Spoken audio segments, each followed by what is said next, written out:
సుమన్ టీవీలో మీ business promotions కోసం ఈ కింది నెంబర్ను సంప్రదించగలరు.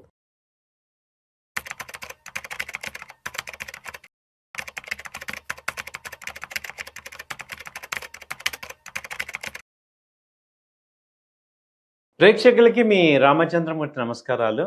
ఈ వీడియోలో మనం ఇండియాలోనే one of the largest business community అయిన మార్వాడి వాళ్ళ బిజినెస్ ప్రాక్టీస్ ఏంటి, వాళ్ళు రిచ్నెస్ని ఎలా మెయింటైన్ చేస్తున్నారు, సో మనం కూడా వెల్తీ పీపుల్ అవ్వాలంటే ఏ రకంగా ఉండాలి అనేది కొన్ని రూల్స్ వాళ్ళని చూసి డిజైన్ చేశారు. అవి మీతో ఇవాళ డిస్కస్ చేస్తుంటాను.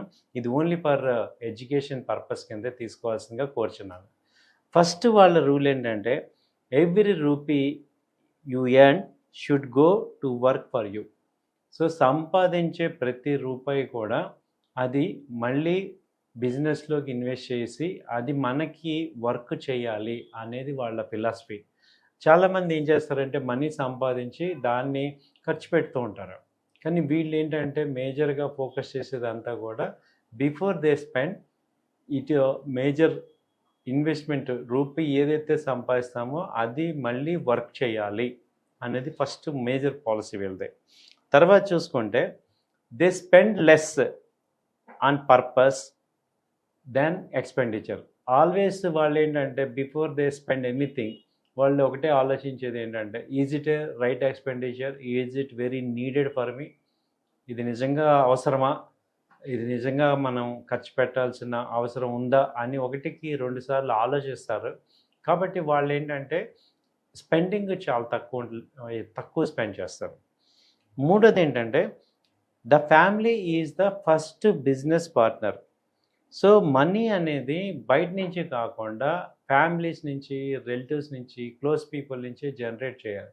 అంటే మనము నార్మల్గా ఎవరైనా ఒక బిజినెస్ చేయాలంటే ఎక్కడి నుంచో డబ్బులు తీసుకురావాలి. కానీ మార్వాడి ఫ్యామిలీలో వాళ్ళ కల్చర్లో ఏంటంటే ఇంటర్నల్గా ఎంకరేజ్మెంట్ అనేది ఫ్యామిలీ నుంచి, రిలేటివ్స్ నుంచి, ఫ్రెండ్స్ నుంచే వస్తూ ఉంటుంది. సో కాబట్టి ఏంటంటే వాళ్ళ హానెస్టీ, అలాగే కమిట్మెంటు, పేమెంట్ ట్రాన్సాక్షన్స్ చాలా ట్రాన్స్పరెంట్గా ఫెయిర్గా ఉంటాయి. కాబట్టి వాళ్ళు ఇంటర్నల్గానే మనీ జనరేట్ చేసుకోగలుగుతారు. తర్వాత point, they do not show off what they have. వీళ్ళ దగ్గర ఎక్కువ ఉంటాయి కానీ వాళ్ళు ఏంటంటే చూపించడానికి ఎక్కువ ఇష్టపడరు. ఎలా అంటే వాళ్ళు ఒక నార్మల్ మిడిల్ క్లాస్ హౌస్ లాగానే ఉంటుంది, అలాగే కార్ చూసుకున్న నార్మల్ కార్ లాగానే ఉంటాయి, వాళ్ళకి హైఫై కార్లు కానీ ఉండవు. ఎందుకంటే ద మూమెంట్ మనీ కనుక ఉంటే ఈ టార్గెట్ అయిపోతాం, ట్యాక్స్ అథారిటీస్ కాడి నుంచి, రిలేటివ్స్ కాడి నుంచి, కాంపిటీటర్స్ కాడి నుంచి ఉంటాం. కాబట్టి వీళ్ళు ఏంటంటే వాళ్ళు ఎక్కువ మనం రిచ్ అనేది వాళ్ళు చూపించడానికి ఇష్టపడరు. వాళ్ళు ఏంటంటే ఒరిజినల్గా రిచ్ పీపుల్లా ఉంటాయి, అక్కడ అసెట్స్ గ్రో అవుతూ ఉంటాయి, కానీ చూసేటప్పుడు మాత్రం నార్మల్ పీపుల్ లాగానే బిహేవ్ చేస్తారు. అయితే చాలామంది మిడిల్ క్లాస్ పీపుల్ ఏం చేస్తున్నామంటే ఈ షో ఆఫ్ కోసం ఎక్కువ ఖర్చు పెడుతున్నాం. కాబట్టి దాదంతా కూడా మనకి ఒరిజినల్గా రిచ్ అవటం వేరు, ఈ షో ఆఫ్తో నేను రిచ్ అని చూపించడం వేరు.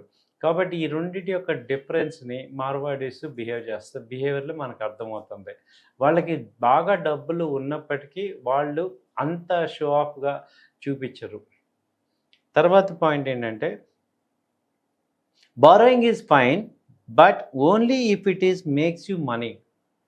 అంటే వీళ్ళు డెట్ తీసుకోవటం అనేది తప్పుగా అనుకోరు, కానీ ఆ బారో అనేది, అప్పు చేయటం అనేది ఆ మనీని సంపాదించడానికి మాత్రమే వాడతారు. సో మనము చాలామంది ఏం చేస్తారు, మిడిల్ క్లాస్ పీపుల్ అందరూ కూడా ఈ టీవీ కొందామని, రిఫ్రిజిరేటర్ కొందామని, పెద్ద టీవీ కొందాం, అలాగే పెద్ద రిఫ్రిజిరేటర్ కొందాం అని చెప్పేసి బారో చేస్తారు.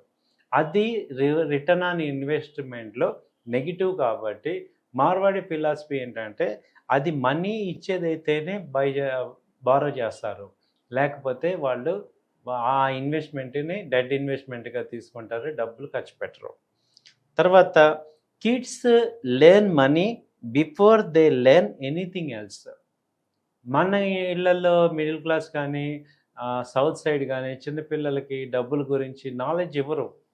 ఎందుకంటే అప్పుడే నీకు పాడైపోతావు అనే ఒక ఫీలింగ్తో ఉంటారు. కానీ మార్వాడీస్లో బిజినెస్ డీలింగ్స్ అన్నీ కూడా ఇంట్లో భోజనాల దగ్గర జరుగుతాయి. చిన్నపిల్లలందరూ కూడా అసలు మనీ ఎలా ఎర్న్ అవుతున్నారు, రిస్క్ ఎలా జరుగుతుంది, రిటర్న్ ఏంటి, బిజినెస్‌లో లాస్ ఏంటి, ప్రాఫిట్ ఏంటి, ఏ ప్రైస్ ఏ రేట్‌లో ఉంది, ఎక్కడ ఏం జరుగుతుంది అనే డిస్కషన్స్ అన్నీ కూడా లంచ్ టైంలోనే జరుగుతుంటాయి, డిన్నర్ టైంలో జరుగుతుంటాయి. మేజర్ డెసిషన్స్ అన్నీ కూడా ఇంట్లో షేర్ చేసుకుంటారు.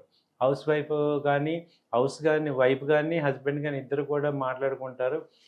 అవన్నీ పిల్లలు వినటం వల్ల వాళ్ళు కూడా చిన్నప్పటి నుంచి ఈ మనీ అనే కల్చర్‌కి అలవాటు పడిపోతారు.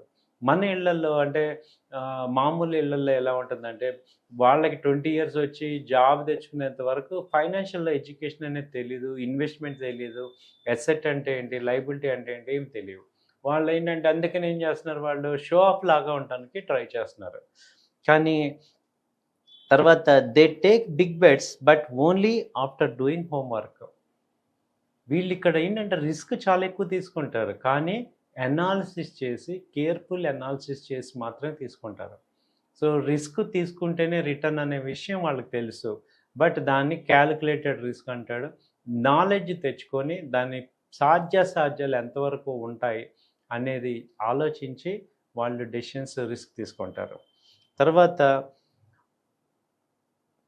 Everyone else was sowing of but they were building. మిగతా అందరూ కూడా మేము చాలా రిచ్‌గా ఉన్నాము అని చూపించడానికి తాపత్రయపడుతుంటే, వీళ్ళు ఏం చేస్తారంటే రిచ్‌నెస్‌ని ఒరిజినల్‌గా ఎక్వైర్ చేస్తారు. By building assets, shares, investment చేయటం ద్వారా గోల్డ్ ఇవన్నీ కొనుక్కొని వాళ్ళు బిజినెస్‌లో ఇన్వెస్ట్ చేయటం. గ్రోత్ అనేది వీళ్ళకి రెగ్యులర్‌గా కనపడుతుంది. మిగతా వాళ్ళందరూ ఏంటి మిగతా వాళ్ళు రిచ్‌గా కనపడడానికి స్పెండ్ చేస్తుంటారు. బట్ వీళ్ళేం చేస్తారంటే సామాన్యంగా ఉంటూనే అసెట్స్ క్రియేట్ చేస్తున్నారు. సో, ఇదే మార్వాడి వాళ్ళకి, మిగతా వాళ్ళకి అంటే బిజినెస్ కమ్యూనిటీస్‌కి డిఫరెన్స్.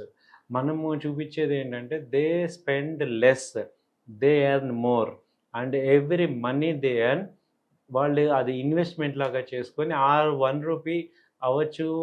100 అవ్వచ్చు, అది రిటర్న్ రావాలి అనే పాయింట్‌లో వాళ్ళు ఈ మనీని వర్క్ చేయించటం అనేది తెలుసుకుంటారు. మనమేమో మనీ కోసం వర్క్ చేస్తుంటాం. వీళ్ళేం చేస్తారంటే మనీని వర్క్ చేపించడం అనేది చేస్తుంటారు. ఈ 2 డిఫరెన్సెస్ వల్ల మనం ఎంప్లాయీ కమ్యూనిటీ అవుతున్నాం. అలాగే వాళ్ళు బిజినెస్ కమ్యూనిటీ అవుతున్నారు. అలా అని నేనిక్కడ చెప్పేది ఏంటంటే అల్టిమేట్‌గా జీవితానికి కావాల్సింది హ్యాపీనెస్. సో, రిస్క్ నేను తీసుకోను అన్నవాళ్ళు హ్యాపీగా జాబ్ చేసుకుంటూ చాలా హ్యాపీగా ఉండేవాళ్ళు కూడా ఉన్నారు. కాబట్టి ఏంటంటే ఇదంతా కూడా ఎవరికి అంటే ఎవరైతే గ్రో అవ్వాలి, నేను సూపర్ రిచ్ అవ్వాలి, మంచి వెల్త్ క్రియేట్ చేసుకోవాలనే వాళ్ళకి ఇవి ఒక టిప్స్ లాగా తీసుకోవాల్సిందిగా కోరుచున్నాం. ఇది కేవలం నా వ్యక్తిగత అభిప్రాయం మాత్రమే. మీ ఎవ్వరిని ఉద్దేశించి కాదు. థ్యాంక్ యూ అండి. నమస్తే.